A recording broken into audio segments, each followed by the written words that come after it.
Next are the cabin air filters. I removed the trim cover and unplugged the footwell light.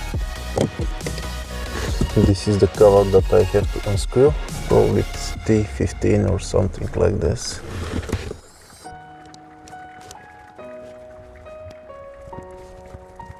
These are the filters, number 1 and number 2.